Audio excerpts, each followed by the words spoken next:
சங்கீதம் 51 அதனுடைய 1வது வசனத்தை வாசியுங்கள். தமிழிலே வாசிங்க, மலையாளத்திலே வாசிங்க. 51:1. தேவனே உமது கிருபையின்படி எனக்கு இரங்கும். தேவனே உமது கிருபையின்படி எனக்கு இரங்கும். போதும். மலையாளத்தில் வாசிங்க. தேவே നിന്റെ ദയക്കിടത്തോളം എന്നോട് കൃപയുണ്ടാകണമേ. தேவனால் பெற்றுக்கொள்ளப்பட்ட கிருபையை இழந்த ஒரு மனிதனை நான் காண்பிக்க விரும்புகிறேன். தேவனாமம் மகிமைப்படுவதாக. என்னோடு கூட சேர்ந்து திருப்பிக் கொள்ளுங்கள். 1 சாமுவேலின் புஸ்தகம் 9வது அதிகாரம் 11வது வசனத்தை வாசிக்கலாம்.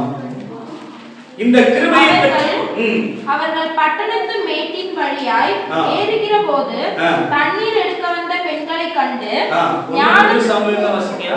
1 சாமுவேல் 9:12. சரி வாசிங்க. ஞான திருஷ்டிகாரர் இங்கே இருக்கிறாரா என்று அவர்களை கேட்டார்கள். அதற்கு அவர்கள் இருக்கிறார், இதோ உங்களுக்கு எதிரே இருக்கிறார். ஸ்தோத்திரம். போது அவருடைய 8வது அதிகாரம் 20வது வசனத்தை வாசிங்க. சகல ஜாதிகளையும் நாங்களும் இருப்போம், எங்கள் ராஜா எங்களுக்கு நியாயம் விசாரித்து எங்களுக்கு முன்பாக புறப்பட்டு எங்கள் யுத்தங்களை நடத்த வேண்டும் என்றார்கள். ஸ்தோத்திரம். இப்போ பிரச்சனை என்ன அப்படின்னா என்ன பாருங்க, பைபிளை பார்க்கும்போது பைபிள் பாருங்க, என்ன பார்க்கும்போது என்ன பாருங்க. ஸ்தோத்திரம். பாருங்க, கவனிங்க. ஆண்டவர் நாம மகிமைப்படுவதாக சப்ஜெக்ட் என்ன அப்படின்னா, இஸ்ரவேல் ஜனங்கள் எல்லாம் முறுமுறுக்குறாங்க. என்ன முறுமுறுக்குறாங்க அப்படின்னு சொன்னா, எங்களுக்கு என்ன வேணும்? எங்களுக்கு என்ன வேணும்? ராஜா வேணும். ஸ்தோத்திரம். நாங்களும் மத்தவங்கள போல இருக்க விரும்புறோம். ஏன்னா அவங்க ராஜா கேட்டதுக்கு 3 காரணங்கள். ஒரு காரணம் என்னவென்றால், ஸ்தோத்திரம், சாமுவேலின் பிள்ளைகள் சரியானவர்களா இல்லை. 2வது காரணம் என்னவென்று சொன்னால், தேவநாமம் மகிமைப்படுவதாக யுத்தங்கள் அதிகமாய் நடக்கிற போது அவர்கள் எல்லோரும் பரிதவிக்கிறார்கள். ஸ்தோத்திரம். 2வது மெட்டீரியலா ஒரு ராஜாவை அவங்க பார்க்கணும்னு நினைக்கிறாங்க. மெட்டீரியலா ஒரு ராஜாவை பார்க்கணும்னு நினைக்கிறாங்க. ஸ்தோத்திரம். பாருங்க, இவங்க ராஜா வேணும்னு கேட்டப்போ இப்ப ஆண்டவர் என்ன பண்றாரு? ஸ்தோத்திரம், சாமுவேல் தீர்க்கதரிசியிடமே நான் உனக்கு ஒரு ராஜாவை இந்த ஜனங்களுக்கு நான் ஏற்படுத்துவேன், அவர்கள் உன்னை தள்ளவில்லை என்னை தள்ளிவிட்டார்கள் என்று தெய்வம் திருமணம் பற்றுகிறார். அப்போ 9வது அதிகாரம் 1வது வசனத்துல கிருபை என்ன வேலை செஞ்சுச்சுன்னு வாசிங்க.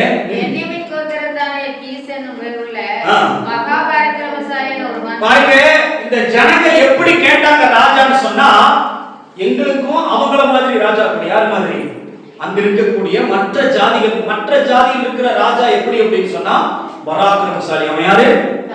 சொல்லுங்க. பராக்கிரம என்ன மாதிரி? சோத்திரம். பராக்கிரமசாலி. சோத்திரம். பாருங்க, அவன் தம்பி மாதிரி கிடையாது. பராக்கிரமசாலியை கொடுங்க அப்படின்னு சொல்லி சோத்திரம். இவங்க எல்லாம் கேட்டப்ப ஆண்டவர் என்ன பண்ணாரு?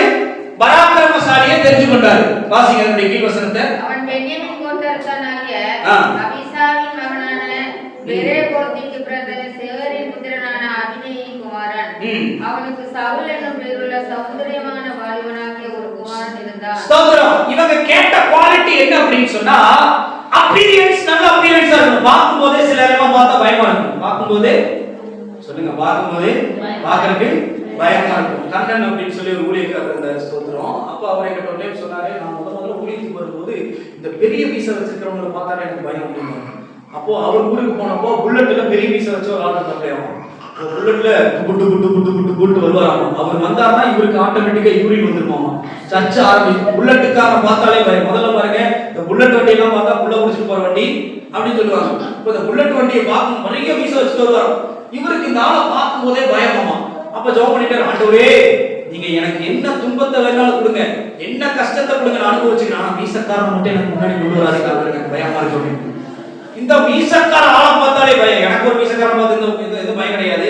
சோத்திரம். நான் பாஸ்டரை பார்த்தாலும் பயந்துக்கிறேன். சோத்திரம். பாருங்க, அந்த பெரிய மீசை வச்சிருக்கிற ஆளு, இந்த ஆளு வண்டியில வந்தாலே ஊரே ராமாபுரம் சென்னையில நடந்த சம்பவம். அப்போ ஒரு நாள் இவர் ஜெபிச்சுட்டே இருக்கும்போது பக்கத்துல இருந்த ஒரு சகோதரர் சொன்னாராமா, உங்களை பாக்குறதுக்கு இந்த மீசக்காரன் வந்திருக்காரு அப்படின்னு.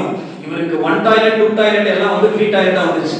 வாயந்து நடுங்கிட்டான். ஐயோ நான் என்ன பண்ணணும், ஐயோ கடவுளே என்ன கை விட்டுட்டியே, ஐயோ ஆமா உங்களை கத்திட்டு இந்த அழுது மூக்கெல்லாம் தொடச்சிட்டு சோத்திரம் வெளியே போய் அவரை பார்க்கலாம் அப்படின்னு சொல்லி போய் பார்க்க போகும்போது மீசக்காரன் சொல்றாராமா, என் மனைவி என்னை ரொம்ப டார்ச்சர் பண்ற, எனக்காக ஜெபம் பண்ணுங்க.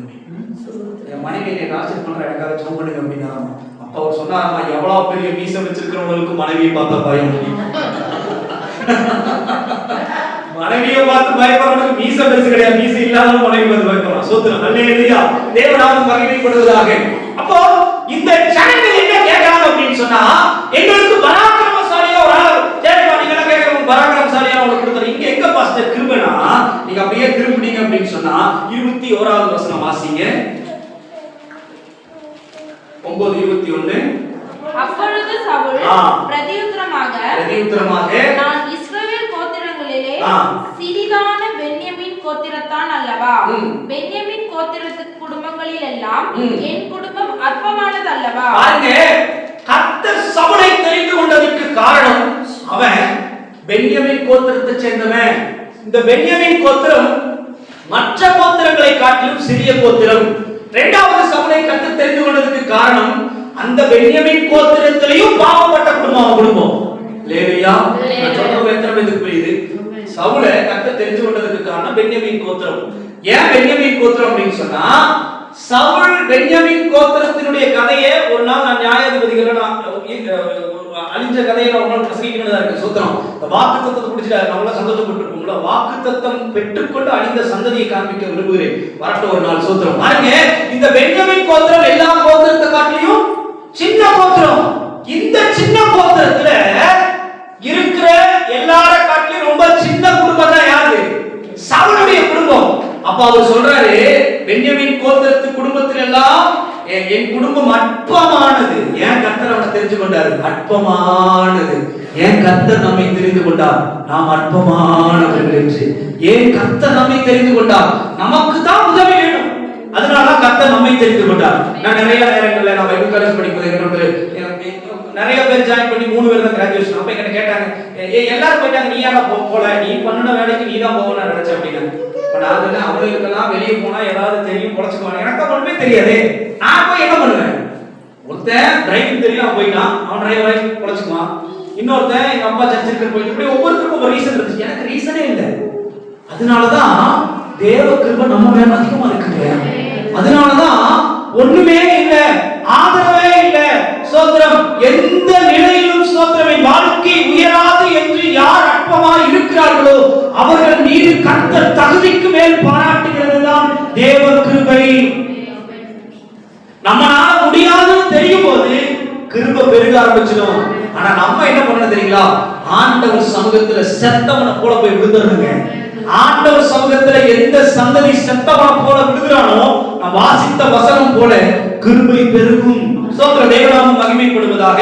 மூணாவது ஸ்தோத்திரம், ஏன் கர்த்தர் சவுலை தெரிந்து கொண்டார் என்று சொன்னால், சவுல், நீங்க நல்லா பாருங்க, ஒரு கம்பெனில ஒரு நல்ல வேலை செஞ்சுட்டு இருக்கிற ஒரு பையனை யாராவது லீவ் போட சொல்லுவோமா? லீவ் போட சொல்லுவோமா? சொல்ல மாட்டோம். ஏன்? கம்பெனில அவங்க யாரு? ரொம்ப இம்பார்ட்டன்டான ஆளு. ஸ்தோத்திரம், அவங்க லீவ் போட்டா சம்பளம் போகும், ஒர்க் லாஸ் ஆகும். இப்ப கழுதையை தேடுறதுக்கு யார் வரா? சொல்லுங்க சோத்திரம், கழுதையை தேடுறதுக்கு யார் வரா? இவங்கிட்ட இவன் ஒரு கழுதை, இவங்கிட்ட மாட்டிட்டு. சோத்திரம் பாருங்க, கழுதையை தேடுறதுக்கு சவுல் வராரு. சவுல் கூட யார் வரா? வேலைக்காரன் வராரு. அப்போ இவருக்கு வேலையே இல்லை. இவர் வேலை என்ன? இந்த கழுதை சும்மா சுத்திரம் வரதான் இவர் போய் என்ன பண்ணுவாரு? வேலை. நீங்க நல்லா வாசிச்சீங்கன்னா தெரியும். அதுக்கு பின்னாடி சவுல அபிஷேகம் பண்ண போகும்போது ஓடி போய் ஒளிஞ்சுக்கிட்டாரு.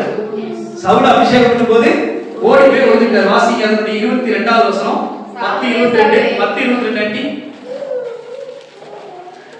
அவனை நீ எங்கே வருவானா என்று அவர்கள் திரும்ப கர்த்தருக்கு விசாரித்த போது, இதோ அவன் தளவாடங்களில் இருக்கிற இடத்திலே ஒளிந்து கொண்டிருக்கிறான் என்று கர்த்தர் சொன்னார். பாத்தீங்களா? வைராங்கோலி பையன். ஒரு யாரு? தளவாடங்கள். இப்ப நம்மள ராஜாவை ஆக்கணும் அப்படின்னா, இப்படி கூடலூர் பிரசிடென்ட்டா நம்மள ஆக்குறதா இருந்தா நம்ம என்ன பண்ணுவோம்? நம்ம பிஏ எல்லாம் சர்ச்சுக்கு பண்ணல. சோதரம் பாருங்க, தேவநாமம் மகிமை. நான் ஏதோ ஒரு ஒரு ஒரு ஒரு கேரளால தான் ஒரு சீஃப் மினிஸ்டர் வந்து கீழே உட்கார்ந்துட்டு பார்த்தேன். சர்ச்சில் உமன் சாண்டி நினைக்கிறேன். உமன் சாண்டி சர்ச்சினுடைய படிக்கட்டுல உட்கார்ந்துட்டு இருக்கிற ஒரு போட்டோ பார்த்து ரொம்ப சந்தோஷமா இருந்துச்சு. பாருங்க, இவனை அபிஷேகம் பண்ணி ராஜா வாக்குவேன் அப்படின்னு சொல்லும் போது சுத்தி இருக்கிறவங்க எல்லாம் கிளம்பி விட்டாங்க போட்டிருக்கு. என்னது? ஐயோ, ராஜாவா உண்டாக்குறாங்களா, நீ ஒண்ணு இல்லாதவன் இப்படி எல்லாம் சொல்லி இவரு என்ன பண்ணிட்டாரு? பயந்து போய் ஒளிச்சுட்டாரு. பயந்து ஒளிச்சதும் கிருபை தேடிட்டு வருது. நீங்க நல்லா பாருங்க, சாமுவேல் தீர்க்கதரிசி ஆண்டவர் எங்க ஒளிஞ்சிருக்கான்? தளவாடங்களில் ஒளிஞ்சிருக்கிறான். உண்மையை சொல்ற தேவநாமம் மகிமைப்படுவதாக. அநேக நேரங்களில ஊழியக்காரனுக்கு தெரியாத, முதல்ல கர்த்தருக்கு நம்ம பண்ற தப்பு என்ன பண்ண ஆட்டோமேட்டிக்கா சொல்லுங்க, சொல்றோம் தெரியும். நீங்க போற சபை ஊழியக்காரன் உண்மையுள்ள மனுஷனா இருந்தா கர்த்தர் கண்டிப்பா அவங்க கிட்டயும் சொல்லுவார். சாமுவேல்கிட்ட சொன்னார், எங்க தலபானங்களில் சொல்லுங்க ஒளிஞ்சிட்டு இருக்கிறான் அப்படிங்கறத சாமுவேல்கிட்ட ஆண்டவர் சொல்றாரு. மூணாவது தேவநாமம் மகிமைப்படுவதாக. இவனை பிடிச்ச ராஜாவெல்லாம் ஆக்குனதுக்கு அப்புறம் சவுல் தேவ கிருபை எப்படி இழந்து போனார் அப்படின்னு சொன்னா, வாசிங்க தேவநாமம் மகிமைப்படுவதாக. 1 சாமுவேலின் புஸ்தகம் 3வது அதிகாரம் 8 வாசிங்க. 8 வாசிங்க. 1 சாமுவேல் 13:8. சீக்கிரம் நீங்க சொல்றோம். அவன் சாமுவேல் குறித்த காலத்தின்படி 7 நாட்கள் மட்டும் காத்திருந்தான். சாமுவேல் கில்காலுக்கு வரவில்லை. ஜனங்கள் அவனை விட்டு சிதறி போனார்கள். அப்பொழுது சவுல் சர்வாங்க தகன பலியையும் சமாதான பலிகளையும் என்னிடத்தில் கொண்டு வாருங்கள். பாருங்க, இந்த சவுல் தேவனால் தெரிந்து கொள்ளப்பட்ட மனிதர். இன்னைக்கும் வரலாறு மாற்ற முடியாத முதல் இஸ்ரவேலின் ராஜா சவுல். ஆனா இவன் கிருபை இழந்து போனதுக்கு ஒரு காரணம் என்ன தெரியுங்களா? சகிப்புத்தன்மை இல்லை அவனுக்குள்ள. 7 நாள் வரைக்கும் நீங்க வாசிச்சீங்கன்னா தெரியும். 7 நாள் ஆகும்போது அந்த 7 நாள் முடியறதுக்குள்ள சாமுவேல் தீர்க்கதரிசி வந்துட்டார். குறித்த காலம் அப்படின்னா அது இவர் சர்வாங்க தகன பலி எத்தனாவது நாள்ல செலுத்துறாரு? 7வது நாள் சர்வாங்க தகன பலியை செலுத்தும் போது சாமுவேல் தீர்க்கதரிசி என்ன பண்ணிட்டாரு? உள்ள வந்துட்டாரு. அப்போ இந்த மனுஷன் கிருபை இழந்ததுக்கு காரணம் ஒண்ணு, அவனுக்குள்ள சகிப்புத்தன்மை இல்லை. நிறைய நேரங்கள்ல காத்திருந்து நம்ம நிறைய நேரங்கள்ல என்ன பண்றோம்? சோர்ந்து போயிடும். நீ உண்மையா தேவநாமம் மகிமைக்கு என்று சொல்லுகிறேன். நம்முடைய காத்திருப்பும் கண்ணீரும் கர்த்தருடைய கரத்தில் இருக்கிறது. அவர் சரியான நேரத்தில் எல்லா காரியங்களையும் கரெக்டா பண்ணுவாரு. என்ன பிரச்சனை தெரியுங்களா? தெய்வம் கொடுத்த கிருபை இந்த மனிதன் ஏன் அப்படின்னா நிறைய பேரு அவசர புத்தியினால எல்லாத்தையும் நாசம் பண்ணிடுறாங்க. அவசர புத்தி என்ன மலையாளத்துல? பெட்டன் சோத்திரம். உடனே சிலர்களாம் உடனே ஏதாவது நடக்கணும். நான் ஜெயிக்க போற இடத்துல கேட்பாங்க, மாஸ்டர் உங்களுக்கு ஏதாவது தெரியுதா அப்படின்னு கேட்பாங்க. என்ன தெரியுதான்னு கேட்கிறேன் அப்படின்னு. நான் சொல்லுவேன், எங்கிட்ட ஆண்டவர் ஏதாவது சொன்னா நானே சொல்லுவேன். நீ இந்த தெரியுதா புரியுதான்னு கேட்டு என்ன வேற ஒருத்தர மாத்தி விட்டுறாத. இங்க தெரியுறதுக்கு கொண்டு சொன்னதுக்கு நிறைய பேர் தெரியல நினைக்க. நம்மள அந்த மாதிரி மாத்தி விட்டுறாத. சோத்திரம். நமக்கு இந்த கண்ணை மூடுனா தெரியுது, பக்கத்துல வந்தா கேட்கறது அப்படி ஒரு ஆள் இல்ல. ஏதாவது கர்த்தர் சொன்னா எந்த விலைக்கரையும் கொடுத்தாலும் நான் அதை சொல்லிடுவேன். என்னோட பயணிக்கிறவங்களுக்கு நிறைய பேருக்கு தெரியும். அப்ப எனக்கு நான் ஒரு வீட்டுக்கு போனவங்க, மாஸ்டர் உங்களுக்கு ஏதாவது தெரியுதா அப்படின்னா, எனக்கு எதுவும் தெரியல. போன டைம் ஒரு மாஸ்டர் வந்தார், அவருக்கு தெரிஞ்சிச்சு அப்படின்னா அந்த பிள்ளைங்க போய் கேட்கிறேன். அந்த மாஸ்டர் பயங்கரமான ஒரு வேலைத்தனம் பண்ணி கொடுத்து வைக்க சொன்னேன். ஒரு பயங்கர வேலைத்தனம் பண்ணி விட்டு போனாங்க. அப்ப நான் சொல்ல, உனக்கு தெரியாது எனக்கு தெரியும் சொல்லிட்டு வந்தேன். உனக்கு தெரியாதோ எனக்கு தெரியும். நிறைய நேரத்துல ஏன் கர்த்தர் கிருபையை நம்ம இழந்துறோம் அப்படின்னா நம்மளால பொறுக்க முடிய மாட்டேங்குது. பொறுமை இல்லாததுனால தேவ கிருபையை நம்ம இழந்துறோம். ஏசா எப்படி சேஷ்ட புத்திர பாகத்தை இழந்து போனான்? எப்படி இழந்து போனான்? ஊழுக்காக கரெக்ட், சகிக்க முடியல. பசி அதிகமாயிருச்சு. பசி அதனால ஆண்டவர் சொன்னாரு, சாலமோன் சொன்னாரு, நீ போஜன பிரியனா இருந்தவன் தொண்டையில கத்தி வை. சோத்திரம். இவருக்கு பசி தாங்க முடியல. பசி நாம சிலருக்கெல்லாம் பாருங்க, இந்த பசி வந்துச்சுன்னா கோபம் வரும். கோபம் வந்துச்சுன்னா வாய் திறந்தா சிக்க வரும். அப்புறம் சண்டை வரும். அப்புறம் பார்த்தா அடிக்கடி ஆனதுக்கு அப்புறம் பசியும் போயிடும், கோபம் போயிடும், எல்லாம் போயிடும். சகிக்க முடியல. சேஷா சேஷ்ட புத்திர பாகத்தை இழந்து போவதற்கு காரணம் அவனுக்குள் சகிப்புத்தன்மையே இல்லை. கிறிஸ்துவ வாழ்க்கையில யாருக்கு சகிப்புத்தன்மை இல்லையோ அவன் தேவ கிருபையை இழந்துருவான். இந்த விழுகை ஒன்றும் அப்படியே 100% அப்படி கிடையாது. நல்லா படிக்கிற பையன் எடுத்துக்கங்க, அவன் கொஞ்சம் கொஞ்சமா அவனுடைய மார்க் கம்மியாகிட்டே வரும். அது மாதிரி இந்த கிருபை 100%இருந்து ஒரு 80 மாறும், ஒரு 60 மாறும், அப்புறம் ஒரு 50 மாறும், அப்புறம் குத்திட்டு சாங்க வேண்டியது. இந்த கிருபையை இவன் இழந்து போனதற்கு காரணம் சகிப்புத்தன்மை கிடையாது. ஏயா நீ ஒரு ராஜா, நீ என்ன பண்ணிக்கணும்? சகிப்புத்தன்மை. இரண்டாவது, இவரு ஐயா சொல்லும்போது சொன்னார், ஆபிரகாம் எத்தனை பலிபீடம் கட்டினாரு? ஆபிரகாம் எத்தனை பலிபீடம் கட்டினாரு தெரியல. போன இடத்துல கட்டி 8 கட்டி கட்டினாங்க. எனக்கு தெரிஞ்சு கரெக்டா தப்பா இருக்கலாம். ஆனா சவுல் கட்டின பலிபீடம் ஒரே ஒரு பலிபீடம் ஒண்ணுதான் அவர் கட்டினார். 14வது அதிகாரம் அதனுடைய 35வது வசனம். பின்பு சவுல் கர்த்தருக்கு ஒரு பலிபீடத்தை கட்டினான். அது அவன் கர்த்தருக்கு கட்டின முதலாவது பலிபீடம். பாருங்க, முதலாவது பலிபீடம் முதலாவது கட்டினார். மலையாளத்துல வாசிங்க. ಶೌಲ್ ಯೆಹೋವನಿಗೆ ಯಾಗಪೀಠம் ಪಡೆದು ಅದು ಅವನು ಯೆಹೋವನಿಗೆ ಆದ್ಯ ಪಡೆದ ಯಾಗಪೀಠம். ஒண்ணுதான் அவர் கட்டினார். அதுக்கப்புறம் வேற பலிபீடத்தை நான் தேடி பார்த்து எனக்கு ஒண்ணு கிடைக்கல. உங்க வீட்டுல இருக்கிற பைபிள் இருந்துச்சுன்னா கண்டுபிடிச்சுக்காங்க. சோத்திரம். பாருங்க, ஆண்டவர் நாம மகிமைப்படுவதாக. இவன் கிருபை இழந்து போவதற்கு காரணம் இவனுக்கு சகிப்புத்தன்மை இல்லாமல் போனது. ஏன் இவன் சகிக்க கூடாதவனாய் மாறி போனான்? தேவன் அவனை அழைத்த அழைப்பை அவன் சீர்தூக்கி பார்க்கவில்லை.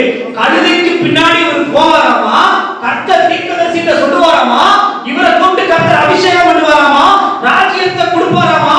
இத்தனையும் செஞ்ச கர்த்தர் உனக்கான ஆளை அனுப்பாமல் போவாரோ என்கிற கேள்வி அவனுக்குள் இருந்து சகிக்க கூட முடியாதவனாய் மாறி தேவ கிருபையின் முதலாவது விடுவிக்கு அவன் காரணமாய் போனான். எந்த மனுஷனுக்கு பொறுமை இல்லையோ, தமிழ் ஒரு பழமொழி இருக்கு, பொறுமை பொறுமை கரெக்ட், அது என்ன பழமொழி? சோத்திரம். ஆனா பொறுமை கடலிலும் பெரியது. பொறுமை சொல்லுங்க சோத்திரம், கடலிலும் பெரியது. கடலுடைய ஆழத்தை குறித்து பார்க்கிற போது இந்த டைட்டானிக் விழுந்த இடம் வந்து மரியானா ட்ரென்ச்ங்கிற இடம். மரியானா ட்ரென்ச்ல தான் இந்த டைட்டானிக் என்ன பண்ணுச்சு? முழுகி போச்சு. இந்த மரியானா ட்ரென்ச் தான் இன்ன வரைக்கும் ஆழங்கிற மாதிரி சொல்றாங்க. அது வரைக்கும் தான் அவங்க ரிசர்ச் பண்ணிருப்பாங்க போட்டுருக்கு. சோத்திரம். பாருங்க, தேவனாம மகிமைப்படுவதாக. பொறுமை இல்லாததுனால கிருபை இழந்துட்டான். பொறுமை இல்லாததுனால கிருபையை இழந்துட்டான். ரெண்டாவது இன்னொன்னு சொல்ற கேளுங்க, யார் இந்த ஷார்ட் கம்பரா இருக்காங்களோ, சோத்திரம், பாருங்க, இந்த முன்கோபம் வர்றவங்களும் தேவ கிருபையை இழந்துடுவாங்க. திடீர்னு சிலருக்கு என்ன பயங்கரமான கோபம் சொல்லுங்க சோத்திரம் வந்துடும். அதுக்கப்புறம் அந்த முன்கோபம் இருக்கிற ஆளுங்களை விசாரிச்சு பார்த்தீங்கன்னா அவங்களுக்கு ஃப்ரெண்ட்ஸே இருக்காது. ஏன் ஃப்ரெண்ட்ஸே இல்லை உங்களுக்கு? நீங்க போறவங்க உங்களுக்கு கடிச்சிட்டே கூட யாரும் பழங்கணும் சொல்லுங்க சோத்திரம். போறவங்களாம் உங்களுக்கு கடிச்சிட்டே இருக்கா? இப்ப நான் நீங்க வரீங்க, நான் வரும்போதெல்லாம் உங்களுக்கு பிடிச்சிட்டேன். நானு நீங்க என்ன பண்ணுவீங்க? என்னை பார்த்தாலே சர்ச்சில் போடாத முக்கால ரோட்ல போட்டுருவீங்க. போட்டுட்டு அப்படியே ஐயோ இவன் வரானா, இவன் வாயில காலங்காத்தால விடுத்துட்டு போனோம்னு சொல்லி நான் வலது பக்கம் போனா ஆபிரகாம் சொன்னது மாதிரி நீ வலது பக்கம் போனா அப்ப நான் வலது பக்கம் வந்தா நீங்க என்ன பண்ணுவீங்க? ஒருவேளை டாப்ஸ்ல நீங்க தான் வாங்கலாம்னு இருக்கும். ஆனா நீங்க என்ன பண்ணுவீங்க?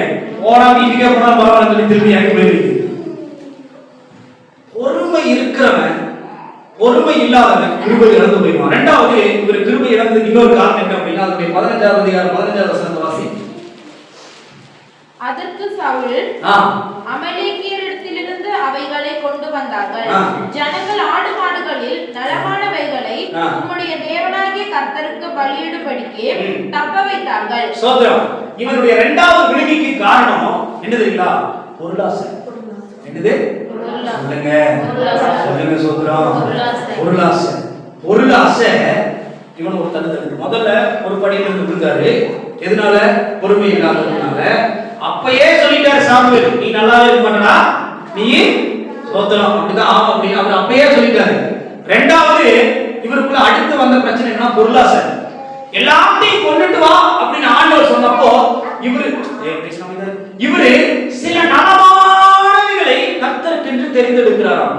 எப்படி நலமானவைகளை? சொல்லுங்க சோதரம்.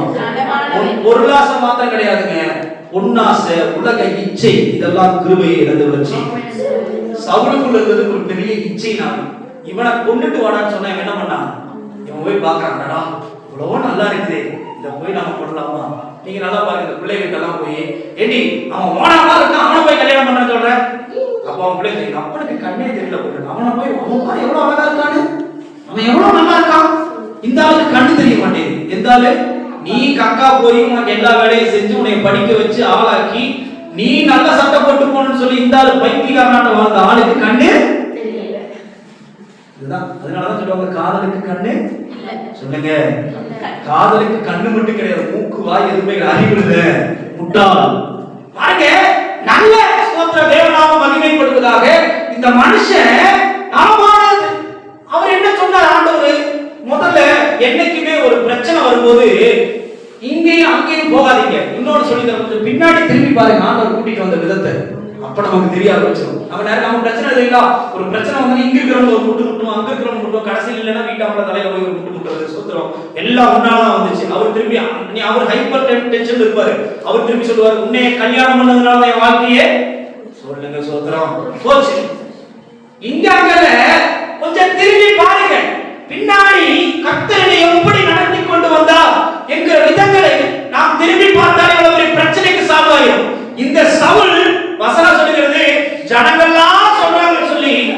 கொண்டான்.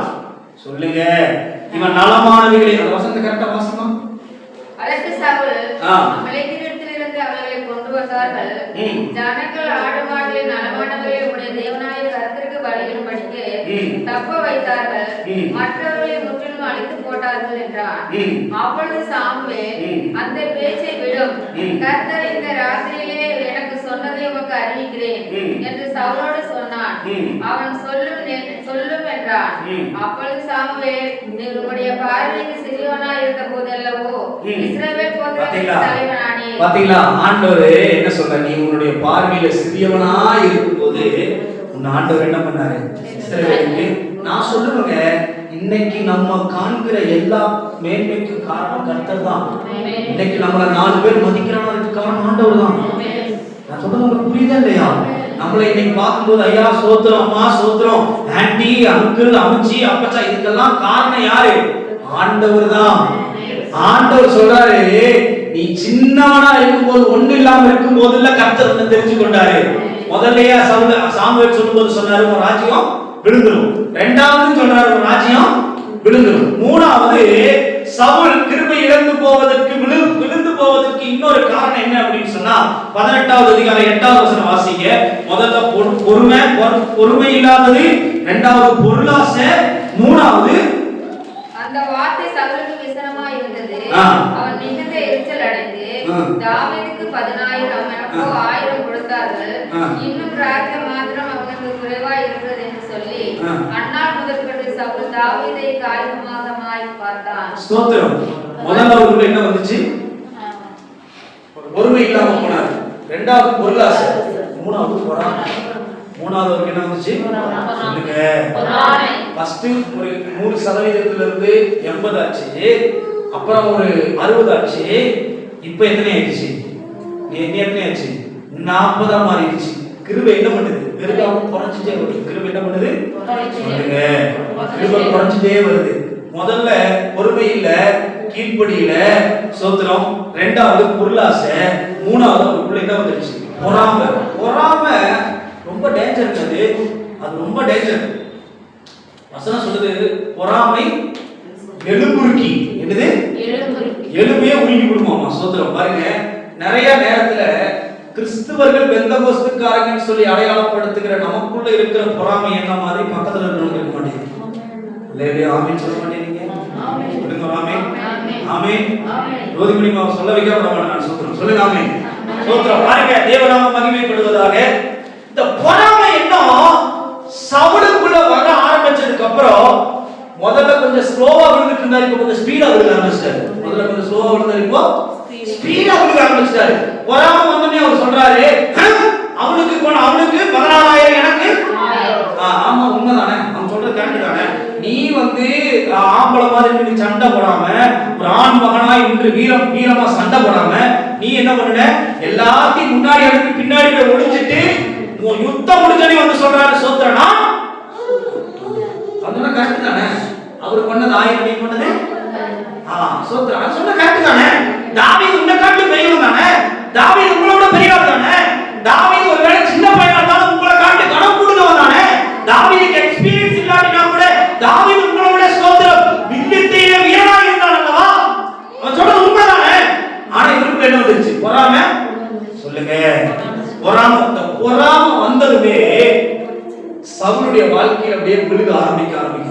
நீங்க நல்லா பாருங்க, தேவன் நமக்கு கொடுத்த கிருபைகளையும், தேவன் நமக்கு கொடுத்த வரங்களையும், தேவன் நமக்கு கொடுத்த தாளந்துகளையும் நாம் இழந்து போவதற்கு காரணம் மற்றவர்கள் மீது நாம் காண்பிக்கிறதான மிக மோசமான பொறாமையின் தான். ஒரு நல்ல சேரி ஒரு சகோதரி கட்டிட்டு வந்துட்டாங்கன்னா அவங்க கிட்ட பேசவே மாட்டாங்க. நிறைய சர்ச்சில் எனக்கு தெரியும், அவங்க நல்ல ட்ரெஸ் போட்டு வந்துட்டாங்கன்னா பக்கத்துல இருக்கிறவங்க சூத்திரம் சொல்லுங்க சொல்லவே மாட்டாங்க. நிறைய பேருக்கு என்னை பார்க்கறதே பிடிக்காது. நீ பார்க்கறதே பிடிக்காது. என்னடா நம்ம எப்படி பண்றோம், இவன் நல்லா இருக்கானே, ஏன்னா பார்க்கவே மாட்டாங்க. படிக்கும் போதே தெரியும், பார்க்கணும். ஐயோ இவனை பார்த்தாலே என்னால சகிக்க. காரணம் என்ன? உனக்கு பொறாமை வந்துருச்சு. ஆண்டவர் நமக்கு ஒரு மனுஷனை பிடிக்கல, அவங்க நல்லா வாழ்றத பார்த்து நமக்கு கஷ்டமா இருக்குன்னு தெரிஞ்சாலே நம்ம புரிஞ்சுக்கிற கிருபையின் அளவு என்ன பண்ணிருச்சு? குறைஞ்சு. சொல்லுங்க, குறைஞ்சு போயிருச்சு. நம்ம விழுகைக்கு ஆயத்தமாயிருவோம். கடைசியில சவுல் எங்க விழுந்தான் தெரியுமா? வாசிங்க அதனுடைய முற்றிலுமா அதுக்கு அதுக்கு அதுக்கு அதுக்கு முன்னாடி வந்து அவர் கீழ்ப்படியாமையில கொஞ்சம் விடுத்தாரு. அப்ப எவ்வளவு முதல்ல 100%, 80%, 60%, 40%, அப்புறம் 20%, இப்போ முழுவதுமே இழந்த சவுல் எங்க போய் நிக்கிறார் வாசிங்க. 28வது அதிகாரம் 7வது வசனம். தாவீது பெலிஸ்தரின் நாட்டிலே 27. அப்பொழுது சவுல் தன் ஊழியக்காரரை நோக்கி, அஞ்சனம் பார்க்கிற ஒரு ஸ்திரீயை தேடுங்கள். பாருங்க, உங்க பைபிள்ல எல்லாம் மார்க் பண்ணுங்க. நான் மிகவும் வேதனையோடு சொல்லுகிறேன், கிருபையை இழந்தவன் மந்திரவாதிட்டு போயிட்டாங்க. நான் சொல்றது உங்களுக்கு புரியுதா? கிருபையை இழந்தவன் மந்திரத்துக்கு போறான். கிருபையை இழந்தவன் குறி சொல்றவனை தேடான். கிருபையை இழந்தவன் முதல்ல ஒரு காடுவலி வந்தா முதுகுவலி வந்தா என்ன பண்ணுவாங்க? ஏமா நீ கொஞ்சம் ஜம்ப் பண்ணி என்ன போடு, உனக்கு முதுகுவலி வந்தா நான் போடுறேன், சரி கேட்கலைன்னா பாஸ்டர் போடுவார். இப்படி எல்லாம் பண்ணினவன் இன்னைக்கு என்ன பண்றான்? மந்திரவாதியிடம் போகான். ஏன்? உன் கிருபை முழுவதும் போச்சு. நீ 100% கிருபையை இழந்து நீ 0% மாறிட்ட. அதுக்கு மேல இருக்கிற வசனவாசி பண்ணி கொஞ்சம் நல்லா வீட்டுல போட்டுருப்பாரு. சவுல் கர்த்தரிடத்தில் விசாரிக்கும் போது கர்த்தர் அவனுக்கு சொப்பனங்களினாலாவது ஊரிமினாலாவது தீர்க்கதரிசியினாலாவது மறுபுத்தருவார். பாருங்க சோத்திரம். ஏன் இவன் மந்திரவாதிக்க போறான்? ஏன் மந்திரவாதிக்க போறான்? ஏன் இவன் வந்து குறி சொல்றவனை தேடி போறான்? இல்ல ஏன் இந்த அம்மா போகுது? காரணம் கர்த்தர் சொல்லுங்க. ஐயோ சோத்திரம், ஆண்டவர் பேசலங்க. இவர் ஆண்டவர்கிட்ட போய் கேட்கிறாரு. ஆண்டவர் என்ன பண்ண மாட்டாரு? பேசல. ஏன்? நீ பெண்ணாயிட்ட. கர்த்தர் கொடுத்த கிருபையெல்லாம் இழந்து நீ ஜீரோவா மாறி ஆண்டவர்கிட்ட போய் ஆண்டவரே ஆண்டவரேங்கிற அவரு காதை மூடிட்டு கம்முனு போடா அப்படின்ட்டு அவர் போயிடுறாரு. இப்ப நீ என்ன பண்ற? அஞ்சனா பார்க்கறவனை போய் தேடலாமா? நான் சொல்றது உங்களுக்கு புரியுதா? இதுல நிறைய பேருக்கு கேள்வி, ஒரு மந்திரவாதியினால சாமுவேல் தீர்க்கதரிசி எழுப்ப முடியுமா? சொல்லுங்க. ஒரு அஞ்சனா பார்க்கறவனால சாமுவேல் தீர்க்கதரிசி எழுப்ப முடியுமா? முடியாது. முடியுமா? முடியாது. சொல்லுங்க. வாய்ப்பு உட்காந்துருக்காங்க. சொல்றோம். சொல்லுங்க. முடிங்கிறவங்க கை தூக்குங்க. முடிங்கிறவங்க தூக்குங்க. 3 டைம் ரிப்பீட் பண்ணிட்டு நான் பரவாயில்ல சொல்றேன். சாமுவேல் தீர்க்க சொல்றோம். ஒரு மந்திரவாதி அல்லது மந்திர பார்க்கிற இருளின் ஆதிக்கத்தில் இருக்கிற ஒருத்தனால சாமுவேல் தீர்க்கதரிசியை எழுப்ப முடியுமான்னு கேட்டேன். முடியுமா? முடியாதா? இப்ப புரிஞ்சுச்சா உங்களுக்கு? முடியுமா? முடியாதா? சொல்லுங்க. புரிஞ்சுச்சுன்னா பதில் சொல்லுங்க. முடியுமா? முடியாதா? முடியாது. அப்ப இந்த அம்மா எழுப்புனது யாரு? இந்த அம்மா எழுப்புனது யாரு? பிசாசுனா அந்த ஆளு என்ன பேசினாங்க? அந்த ஆளு பேசுனது என்ன? சரி, நான் வர பாயிண்ட்டுக்கு. அந்த ஆள் பேசுனதெல்லாம் கரெக்ட். அந்த ஆள் சொன்னதெல்லாம் கரெக்ட். அவன் ஆட்சியை விடுக்கிறதெல்லாம் சொன்னது கரெக்ட். ஆனா ஒரு இடத்துல ஒரு சீக்வென்ட் இருக்கு. நீங்க கரெக்டா வாசிச்சீங்கன்னா தெரியும். நாளை நீயும் என்னோடு கூட வாசிங்க. அந்த வசனத்தை பைபிள்ல வச்சு மூடி பார்க்கறீங்க. சூத்திரம் வாசிங்க. நீ நாளைக்கு சோத்திரம். அப்பொழுது சவுல் வேஷம் மாறி வேறு வஸ்திரம் இல்ல ஆண்டி வந்துருங்க. தீர்க்கதரிசிகளாக சொப்பனங்களாக மறுபடியும் கர்த்தர் உன்னுடைய ஜனமாகிய இஸ்ரவேலரையும் கையில் ஒப்பு கொடுப்பார். 19வது வசனம். நாளைக்கு நீயும் பாருங்க, நாளைக்கு நீயும் என்னோடு இருப்பீர்கள். என்னோடு இருப்பினா. இப்ப என்னுடைய கேள்வி, உத்தமனாய் ஜீவித்து உத்தமனாய் வாழ்ந்து உத்தம இருதயத்தோடு தெய்வம் சொன்ன எல்லா காரியத்தையும் செஞ்ச ஒரு மனுஷன் இருக்கிற இடத்துல அயோக்கியனா வாழ்ந்து அட்டுழியம் பண்ணின ஒருத்தன் போய் இருப்பானா? அப்ப வந்தது யாரு? சொல்லுங்க சோத்ரம். நான் பயங்கர தியாலஜிக்கல் ஒரு சீக்வென்ஸ் பேசிட்டு இருக்க சோத்ரம். பாருங்க சோத்ரம். அப்ப வந்தது யாரு? சொல்லுங்க சோத்ரம். பிசாசு. பிசாசு தான் சொல்லுது நீ நாளைக்கு என்ன பண்ணுவ? கூட சொல்லுங்க சோத்ரம். என் கூட நீ என்ன பண்ணுவ? இருப்பா. அப்ப வந்தது யாரு? சாமுவேலே கிடையாது. ஆனா பேசுனது சப்ஜெக்ட். பேசுனது சப்ஜெக்ட். நீங்க என்ன பாருங்க, இந்த குறி சொல்ற ஆவியை உடைய ஒரு அம்மா இருந்தாங்க. ரத்தாமரம் விக்கிற அம்மாவா என்ன ஒரு குறி சொல்ற ஆவியை உடைய ஒரு அம்மா அப்போஸ்தலர் நடவடிக்கைகளை பார்த்தோம்னா அந்த அம்மா வந்து என்ன பண்ணுது? உன்னதமான தேவனுடைய அப்படின்னு சொல்லி அப்போஸ்தலன் பவுல் சொல்ல. அந்த அம்மா சொல்றது கரெக்டா தப்பா? கரெக்டா தப்பா? சொல்லுங்க சோத்ரம். கரெக்ட். 100% கரெக்ட். ஆனா அதை ஏன் பவுல் ஆஃப் பண்ணாரு அப்படின்னு சொன்னா, சொன்னது கரெக்ட், சொல்றது பிசாசு. நான் சொல்றது உங்களுக்கு புரியுதா? நிறைய பேர் இந்த மண்டைக்குள்ளே கொடுக்குறாங்க பாத்தீங்களா சோத்ரம். கர்த்தர் அப்படியெல்லாம் பேச மாட்டாரு. நான் அதை ஏத்துக்கிறதே கிடையாது. நான் ஏத்துக்கிறதே கிடையாது. சும்மா போற இடத்துல எல்லாம் ஆண்டவர் என்ன பண்ண மாட்டாரு, பேசவே மாட்டாரு. இங்க இருக்கிற இண்டிவிஜுவலா ஒரு சிலர் கூப்பிட்டு கேளுங்க, இவங்களுடைய வாழ்க்கையில் நிறைய தீர்க்கதரிசனம் நான் சொல்லியிருக்கேன். நீங்க கேட்கலாம், கேட்கிறவங்க கேட்கலாம்.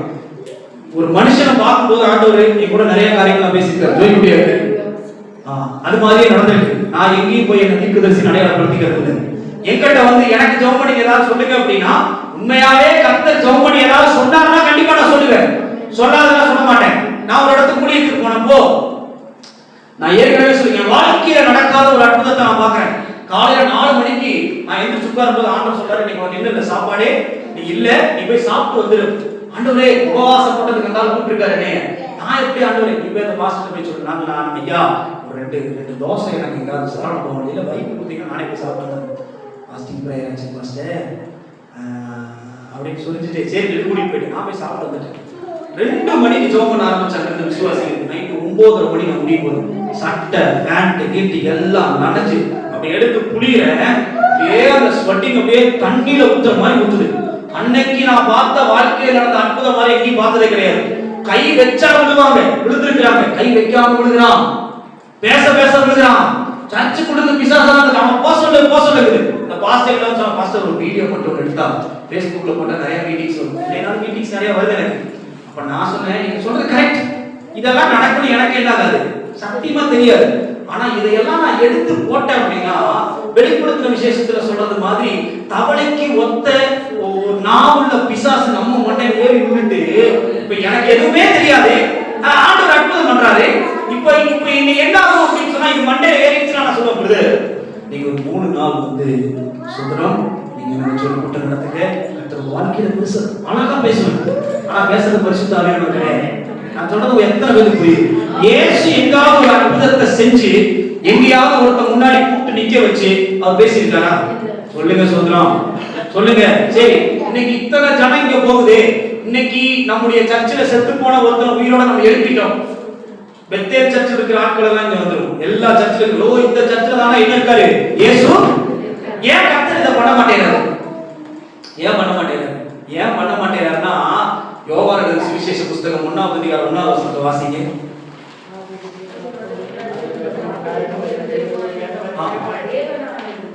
பாருங்க, ஆதியிலே வார்த்தை இருந்தது, அந்த வார்த்தை தேவன், அந்த வார்த்தை தேவனாய் இருந்தது. அந்த வார்த்தை என்ன பண்ணிருக்கு? நமக்காக கொடுக்கப்பட்டிருக்கிறது. அற்புதத்தின் மூலமாய் ரட்சிக்கப்படுவது அல்ல, வார்த்தையின் மூலமாய் ரட்சிக்கப்படுவதை கர்த்தர் கனப்படுத்துகிறார். அற்புதத்தை தேடிட்டு திரிகிறவன் இங்க போவான், நாளைக்கு இன்னொரு பக்கம் போவான், எனக்கு அற்புதம் வேணும் சொல்லி அலைஞ்சே தெரிஞ்சு கடைசியில ஒண்ணு இல்லாம போய் பேரே அற்புத ராஜ்யம் வச்சுக்கோ, அற்புதம் நடக்காது. யார் தேவ வார்த்தையை விசுவாசிக்கிறானோ அவனுக்கு அற்புதம். இதுதான் கர்த்தருடைய காரணம். சோதரம். கடைசியாக சவுல் வாழ்க்கை எப்படி முடிஞ்சிச்சு தெரியுங்களா? கிருபை எல்லாம் இழந்து போன சவுல் வசனம் சொல்லி இருக்கிறது, முதல்ல ராஜா, இப்ப வேஷம் போடுறவன் என்ன வெட்ட மாட்டான். சொல்லுங்க வேஷம், சொல்லுங்க சோதரம், வேஷம் போடுறவனா ஆயிட்டான். நேற்று நான் போன வாரம் ஒரு வீடியோ பார்த்தேன். ஒரு பொண்ணு ஐலைனர் போட்டு இந்த கண்ணுக்குள்ள உள்ள இருக்கிறதெல்லாம் கருப்பாயிடுச்சு, பயங்கரமா கருப்பாயிடுச்சு. அது ஏதோ ஒரு டிசீஸ் ஆகும் சோதரம். அது புழு வேற கட்டிட்டே இருக்கு. வேஷம் போட்டு வாழ்க்கை வேஷமா மாறிடுச்சு. கடைசியில் இவர் என்ன, இவர் ராஜா. இவர் முதல்ல என்ன பண்ணாரு தெரியுங்களா? எல்லா அப்படி சொல்றவனையும் தொட்டி விட்டுட்டாரு. இப்போ அங்க போய் நிக்கிறாரு. எப்படி? வேஷமாறி போய் நிக்கிறாரு. அன்பான தேவனுடைய பிள்ளைகளே, நீங்களும் நானும் என்ன வேஷம் போட்டாலும் அதை கர்த்தர் பார்த்துட்டு பாருங்க. நாம வேஷம் போட்டு இங்க வந்து நல்லா பேசிட்டு போலாம். ஆண்டவர் சொல்லுவார் என்ன பார்த்து, உண்மை முத்தம் இல்ல, வேஷக்காரனே, வஞ்சகனே, திருடனே, கொடை பாதகனே, நயவஞ்சகனே, இதுதான் கர்த்தர் கொடுப்பாரு. வேஷம் போடுற கிறிஸ்துவ வாழ்க்கை God never tolerate. கர்த்தர் என்னைக்குமே அதை அங்கீகரிக்க மாட்டார். வெளியில ஒரு வேஷம், உள்ள ஒரு வேஷம். சோதரம். வேஷம் போட்ட சவுல் வாழ்க்கை என்ன தெரியுமா? வாசிங்க கடைசியா அவன் எப்படி செத்தான் பாருங்க.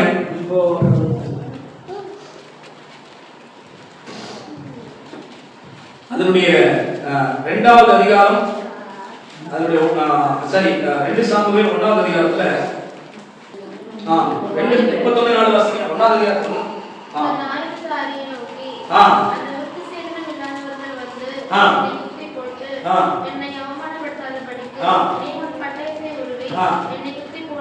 பாருங்க என்ன சொல்லிருக்கு.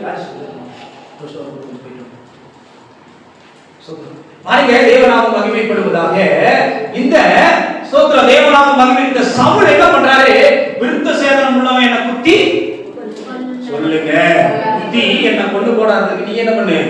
அதுல ஒரு வார்த்தை வந்து என்ன அவமானம் சொல்லுங்க, என்னை அவமானப்படுத்தாத. நல்லா நோட் பண்ணிக்கங்க, ரொம்ப முக்கியமான இடம் முடிக்க போறேன். என்ன நீ என்ன பண்ணிருக்க? அவமானம் படுத்துற. ஏன் நீ ஆண்டவர் அவமானப்படுத்தும் போது உனக்கு தெரியலையா? நீ ஆண்டவர் எவ்வளவு அவமானப்படுத்தின, எவ்வளவு வேதனை. கடைசியில் என்ன செய்யலா? கர்த்தர் அவனுடைய சாவ கூட அவமானம் தான் ஆக்குறாரு. வாசிங்க அதனுடைய 2 சாமுவேல் 1ஆம் அதிகாரம் அதனுடைய 14ஆம் வசனம் வாசிங்க. இல்ல 11 வாசிமா. அவனோடு சகல மனுஷரும் தங்கள் வஸ்திரங்களை கிழித்துக்கொண்டு சவுலும் அவன் குமாரனாகிய யோனத்தானும் கர்த்தருடைய ஜனங்களும் இஸ்ரவேல் குடும்பத்தாரும் பட்டயத்தாலே விழுந்தபடியினால் புலம்பி அழுது சாயங்காலம் மட்டும் உபவாசம் இருந்தார்கள். சோத்ரம், பட்டயத்தால இவனை குத்துனதுக்கு அப்புறம் இவனுக்காக அழுகுறாங்க. கீழ இருக்கிற சாப்டர் வாசிங்க, அந்த வசனத்தை வாசிங்க. தாவீது அதை தனக்கு அறிவித்த வாலிபனை பார்த்து, நீ எப்படித்தான் என்று கேட்டதற்கு அவர், நான் அந்நிய ஜாதியினுடைய மகன், நான் அமலேக்கியன் என்றான். தாவீது அவனை நோக்கி, கர்த்தர் அபிஷேகம் பண்ணினவரை கொன்று போடும்படி நீ உன் கையை நீட்ட பயப்படாமல் போனது. பாருங்க, சவுல் எப்படி சாகக்கூடாதுன்னு நினைச்சான்? ஒரு அந்நிய வந்து என்ன பண்ணக்கூடாது? இன்னைக்கு சொல்றதுன்னா விருத்த சேதனம் இல்ல, பெந்தகோஸ்துக்காரன் இல்லாதவங்கிட்ட நான் சாகக்கூடாது, நீங்க என்ன பண்ண என்னை கொண்டு போடு அப்படின்னு சொன்னப்போ இவன் கத்தியில போய் விழுந்தும் சாகல. யாரெல்லாம் பண்ணா? ஒரு அந்நிய வந்து அவனை வெட்டி கொண்டுட்டான். நான் சொல்றதை நல்லா கேளுங்க. தேவநாமம் மகிமைப்படுவதாக. ஆத்தும நிறைவிலே தேவநாம மகிமைக்காக நான் பேசுகிறேன். எந்த ஒரு மனுஷன் தேவனுடைய கிருபையை அசால்ட்டா இழக்கிறானோ அவன் முடிவு கூட நல்ல முடிவு இருக்காதுங்க. நல்ல முடிவு. இவர் போய் விழுகிறாராமா, நம்ம சாகணும்னா கூட அதை முடிவு பண்றது கர்த்தர். இவர் சொருகிட்டு இருக்கிறாரு, சாகல, உயிர் போகல, கத்தி உள்ள இறங்க வலிக்குது, வேதனை அதிகமாகுது. அப்ப இவன் ரோட்ல போற ஒருத்தரை பார்த்து போறேன், என்ன கொன்று என்ன பண்ணீங்க, என்ன கொண்டு போடு. இப்ப பாருங்க, ஆண்டவர் நாம மகிமைப்படுது. இவன் எதிர்பார்த்த சாவு கூட இவனுக்கு என்னல்ல, இவனுக்கு கிடைக்கல. காரணம் என்ன? இவன் கிருபை இழந்து போனவன். அன்பான தேவனுடைய பிள்ளைகளே, ஆத்துமாவின் நிறைவிலே இருதயத்தின் ஆழத்தில் இருக்கிற அன்போடு நான் உங்களோடு கூட பேசுகிறேன். ஒரு நாள் கர்த்தர் கிருபை இழந்து போகாதீங்க. நமக்குள்ள பொருளாசை வர வேண்டாம், நமக்குள்ள பொறாம வர வேண்டாம், ஸ்தோத்திரம் நமக்குள்ள ஸ்தோத்திரம் கீழ்ப்படியாம வர வேண்டாம். ஸ்தோத்திரம் இன்னும் சொல்றது அப்படின்னு சொன்னா, நமக்குள்ள ஸ்தோத்திரம் நாம் கிருபை இழந்து அவமானப்பட்டு இந்த உலகத்தில் அழிகிற ஜீவியமே வேண்டாம். அவன் கிருபை அவன் தான் காப்பாத்திக்க முடியுங்க. அவன் கிருபை அவன் தான் காப்பாத்திக்க முடியும். அவன் நிறைய நேரங்களை நினைச்சுக்குவோம், எங்க அப்பா அம்மா எனக்காக சொல்லி, அப்பா அம்மா அவங்க கிருபையை பெருக்கிறாங்கயா, நீ என்ன அவன் கடைசியில இந்த உலகத்துல யாரையுமே சார்ந்து கிடையாது. இன்னைக்கு நான் இருக்கிறேன், கொஞ்ச நாள் எங்க அப்பா அம்மா கூட பயணிப்பாங்க, அவங்க மரிச்சு போயிடுவாங்க. கொஞ்ச நாள் நான் என் பையனோட இருப்பேன், நானும் மரிச்சு போவேன். இந்த உலகத்துல பிறந்த எல்லாரும் ஒரு நாள் செத்து போயிடுவாங்க. செத்ததுக்கு அப்புறம் நமக்கு ஒரு வாழ்க்கை இருக்கு. கிருபை இழந்த ஒருத்தனால ஜெபத்துக்கு பதில் கிடைக்க மாட்டேங்குது. ஏன் ஜெபத்துக்கு பதில் இல்ல? நம்ம ஜெபிச்சு காரியம் நடக்கிறது இல்லையா? ஆண்டவர்கிட்ட போய் கேளு, எங்க நான் கிருபை இழந்த ஆண்டவரே, நான் எங்க இழந்து போன ஆண்டவரே? கேவலம் ஆண்டவர் ஊழியத்துக்காக அழைக்கப்பட்டவங்க, ஊழியத்துக்காக பணம் கொடுத்தவங்க, ஊழியக்காரங்களை கணப்படுத்துறவங்க மந்திரவாதிக்கு போறது எவ்வளவு கேவலமான விஷயம். சகோதரி போன வாரம் போகும்போது வீட்டுல வச்சு சொல்றாங்க, பெந்தகோஸ்துக்காரங்க எல்லாம் தான் போறாங்க. ஒருத்தர் சொல்றாங்க, எவ்வளவு வேதனை, எவ்வளவு வேதனை. இதுக்காக கர்த்தர் அழைச்சாரு, இதுக்காக அழைச்சாரு. சபையில கொஞ்ச நேரம் உட்கார வைக்கணும், இன்னும் வலி வலிக்குது. சோதரர் அங்க போனா மணிக்கணக்கா நிக்கிற ஆட்கள் எனக்கு தெரியும். இதுதான் முடியுமா? இதுதான் பெந்தகோஸ்து வாழ்க்கையா? இதே டிபிஎம் சர்ச்சில் போய் கேளுங்க, எனக்கு தெரிஞ்சு எத்தனையோ ஃபாதர்ஸ் பிரதர்ஸ் ஃபைல்ஸ் வந்து மாத்திரை சாப்பிடாம கர்த்தர் உதவி செஞ்சா சாகர செய்யணும், இல்லனா சாகர செத்தவங்க எத்தனை பேர் இருக்காங்க? எத்தனை பேர் தெய்வத்திற்காக ஜீவனோடு இருக்கிறார்கள்? இன்னைக்கு கிருபை இழந்து போனவன் அங்க போறான். அவன் யாரா இருக்கட்டுங்க, அவன் எப்பேற்பட்ட மனுஷனா இருக்கட்டும், நானா இருக்கட்டும், எங்க அப்பா அம்மா இருக்கட்டும், யாரு போனாலும் சரி, நீ கிருபை உன்னுடைய முடிவு மகா அபூர்வமாய் மாறும்.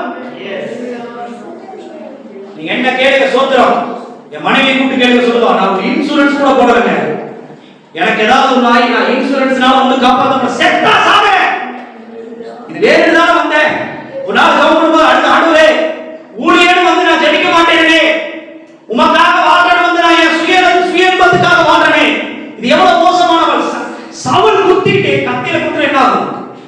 செத்துருவான். ஆனா சாகலங்க. அவன் சாகல. அவன் சொன்னான், ஐயோ என்னை அவமானம். கடைசியில சாவுல கூட அவமானம், சாவுல கூட அவமானம். வாழும் போது அவமானம், சாகும் போது அவமானம். கிருபை இழந்துடாதீங்க. தேவ கிருபை ஒரு நாள் இழந்து போகாதீங்க. நம்ம கிட்ட இருக்கலாம், இல்லாம போகலாம். கிருபை இருக்கட்டுங்க. அது நம்மளை தற்காக்குங்க. நம்ம பிள்ளைகளை பாதுகாக்க. Play with your God, God will play with your children. நம்ம தேவனோடு விளையாடினா அவர் நம்ம பிள்ளைகளோடு விளையாடுவாரு. Don't play with God. கர்த்தருடைய கிருபை அசால்ட்டா எண்ணாதீங்க.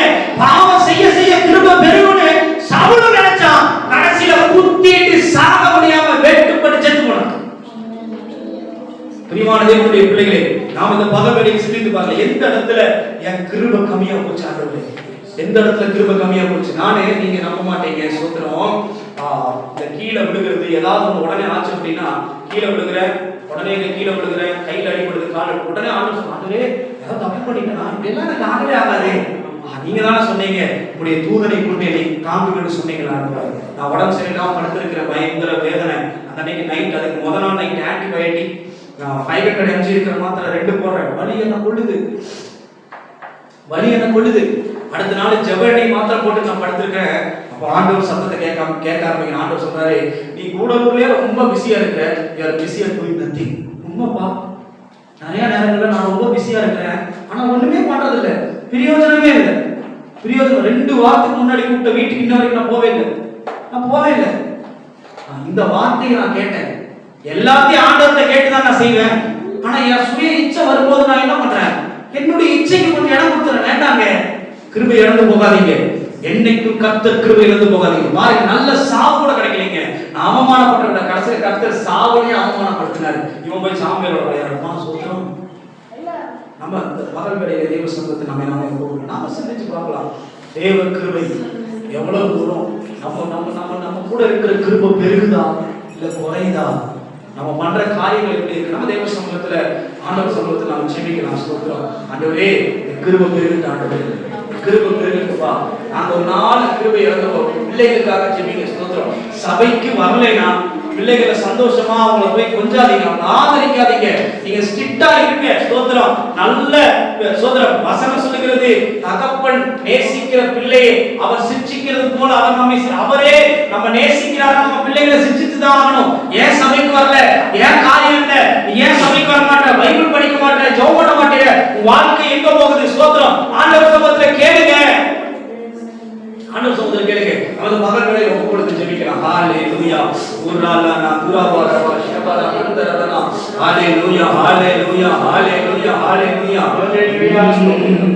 ஒன்றுமில்லா நேரத்தில் எல்லாம் எனக்கு உதவி செய்த கிருபையே. ஒன்றுமில்லா நேரத்தில் எல்லாம் எனக்கு உதவி செய்த. எல்லாம் எதிர்த்து ஆண்டவருடைய சமூகத்துல நம்மளை ஒப்புரவாக்கிக்கலாமா? எல்லாம் எதிர்த்து முடிஞ்சவங்களை எதிர்த்து சொல்லுங்க. சொல்றேன், ஆண்டவர் சமூகத்துல ஒப்புரவாக்கலாம். ஆண்டவரே, நீங்க கொடுத்த கிருபையை நாங்க எந்த இடத்துல இழந்து போனோம் ஆண்டவரே, இல்ல கிருபை இல்லாத மனுஷனா நாங்க வாழ்றோம் ஆண்டவரே. இந்த பகல் வேளையில உணர்த்து ஆண்டவரே. எல்லா கண்களையும் ஒரு ஆண்டவர் சமூகத்துல ஓ ஸ்தோத்திரம்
ஆமென். ஓ ஹalleluya. தேவனுக்கு துரோகம் செய்கிற காரியங்களை விட்டு அகன்று போகட்டும். வாழ்வோ சாவோ, மரணமோ ஜீவனோ, நன்மையோ தீமையோ, என் இயேசு மாத்திரமே எனக்கு, என் இயேசு மாத்திரமே எனக்கு, என் இயேசு மாத்திரமே எனக்கு. அப்பா, என் அழுகை உங்களுக்கு தான் தெரியும், என் பசி உங்களுக்கு தான் தெரியும், என் கண்ணீர் உங்களுக்கு தான் தெரியும், என் பாடு உங்களுக்கு தான் தெரியும்பா. டாடி